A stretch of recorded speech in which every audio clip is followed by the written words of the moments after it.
पुण्य स्थान और दान का बड़ा महत्व जो है वो गरुड़ पुराण में बताया गया है। जीवन में 16 संस्कार होते हैं जिसमें नियम, संयम और श्रद्धा का पालन जो है वो अति आवश्यक होता है। मनुष्य को चाहिए कि वह अपने जीवन को पवित्र करे, बिना किसी लालच, पाखंड या अहंकार के वजह वो अपने जीवन को पवित्र करने पर ध्यान दे।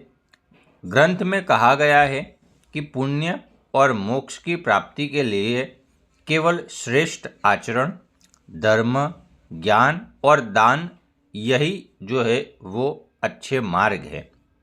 पुण्य स्थानों का महत्व गरुड़ पुराण के अनुसार पृथ्वी पर कई ऐसे पुण्य तीर्थ स्थान हैं जहाँ स्नान, तप और दान करने से अकल्पनीय पुण्य और प्रेत योनि से मुक्ति मिलती है। कुछ प्रमुख स्थान जैसे कि काशी, जिसको हम वाराणसी भी नाम से जानते हैं, प्रयाग जो इलाहाबाद में पड़ता है, गया, मुख्य हरिद्वार, कुरुक्षेत्र, नैमिषारण्य, पुष्कर, द्वारका, बद्रिकाश्रम, जगन्नाथपुरी, रामेश्वरम, ये सारे बहुत ही बड़े और दिव्य तीर्थ क्षेत्र है। इसमें कई स्थानों में माँ गंगा, यमुना, माँ सरस्वती, माँ नर्मदा, माँ गोदावरी जैसी पवित्र नदियाँ भी बह रही है। अन्य पवित्र नदियों के तट पर किए गए कर्म विशेष फलदायी होते हैं। यहाँ किया गया स्नान, पिंडदान, तर्पण और श्राद्ध समस्त पितरों की तृप्ति को देता है। दान का महत्व गरुड़ पुराण में बताया गया है। दान की मुख्य रूप से 4 अलग अलग कोटियाँ बताई गई है, जिसमें अन्नदान, जलदान, सुवर्ण या तो फिर भूमि का दान और वस्त्रदान। विशेष रूप से जल का दान भूखों को अन्न, कमाए हुए धन का कुछ अंश तथा भूमि का दान गरुड़ पुराण में अनुसार श्रेष्ठतम कहे गए हैं। इन कार्यों से मनुष्य को पुण्य, संतुष्टि और मृत्यु के बाद सद्गति मिलती है।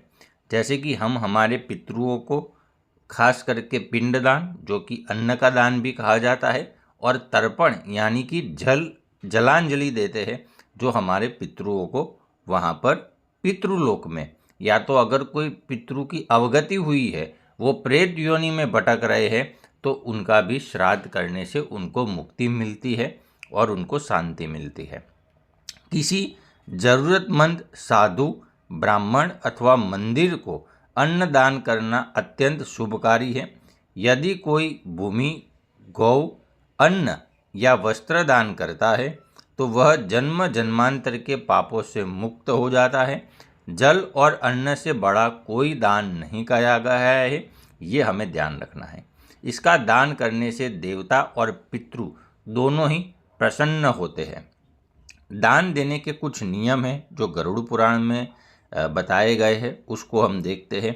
गरुड़ पुराण में कहा है कि स्वयं दरिद्र हो तब दान नहीं करना चाहिए। मतलब कई जगह ऐसी कहावत है कि घर जला के तीर्थ नहीं करना चाहिए। मतलब घर में सुख शांति नहीं है तो तीर्थ करने से, तीर्थाटन करने से कोई मतलब नहीं है, कोई लाभ नहीं है।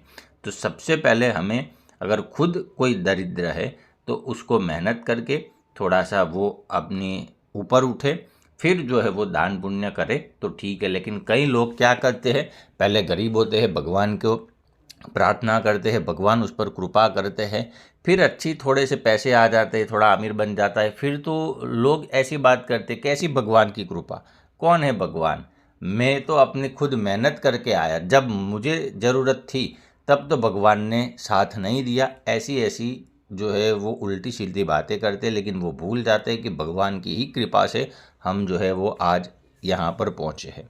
तो ये हमें खास ध्यान रखना चाहिए और ये बात हमें भूलनी नहीं चाहिए कि स्वयं अगर हम दरिद्र हो तब दान नहीं करना चाहिए। जो ज़रूरतमंद हो, चाहे वो साधु हो, तीर्थ यात्री हो, उसको दान जरूर देना चाहिए। छल, कपट, दिखावे या तो फिर अहंकार के साथ दिया गया दान निष्फल होता है और आज इसका बहुत सारा प्रचलन है। हम सोशल मीडिया के माध्यम से इसको बहुत खूब देखते हैं। विशेष मौके पर दान अवश्य करना चाहिए, जैसे कि श्राद्ध हो, पितृपक्ष हो, तीर्थ स्थान हो, योगिनी एकादशी हो आदि पर्वों पर दान करना परम पुण्यकारी माना गया है।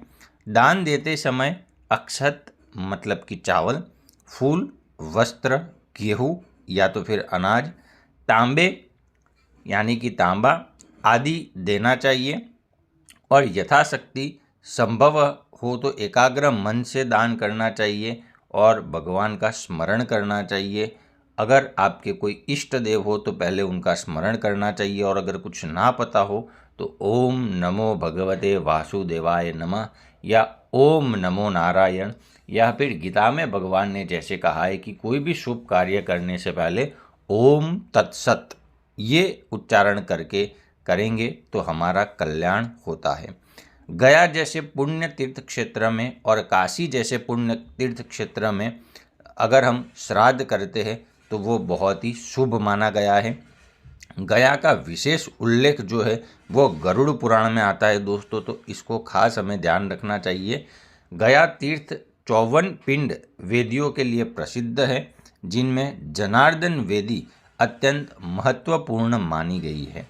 यहाँ जीवित रहते हुए भी आत्मश्राद्ध किया जाता है। बहुत सारे लोग आज के ज़माने में देखते हैं तो किसी का पुत्र नहीं होता है और वो पुत्र के मोह में इतने अंधे हो जाते हैं कि मेरा तो पुत्र नहीं है, अब मेरा तो उद्धार कौन करेगा, मेरा श्राद्ध कौन करेगा। उन लोगों के लिए ये खास जो है वो सुनने लायक बात है दोस्तों। अगर आपका कोई पुत्र ना हो तो भी आप जीवित रहते हुए भी आप अपना खुद का श्राद्ध गया जी में कर सकते हैं। उसका भी विधि गरुड़ पुराण में बताया है। यहाँ जीवित रहते हुए भी आत्मश्राद्ध किया जाता है, जिसे व्यक्ति अपने सारे पापों से मुक्त हो जाता है और मोक्ष की ओर अग्रसर हो सकता है। ऐसी मान्यता है कि गया में पिंडदान करने से पितृ भी तृप्त होकर मुक्ति को प्राप्त होते हैं।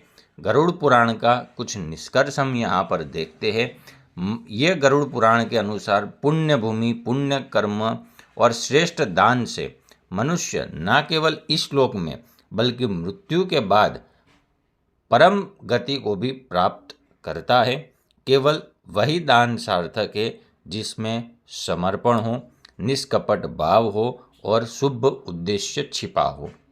उस पर भगवान जरूर अपनी कृपा करते हैं। तो ये वीडियो हम यहाँ पर करते हैं समाप्त। अच्छा लगा हो तो लाइक, चैनल को सब्सक्राइब कर देना और शेयर जरूर करना। मिलते हैं अगले वीडियो के ऊपर, तब तक के लिए जय श्री कृष्ण।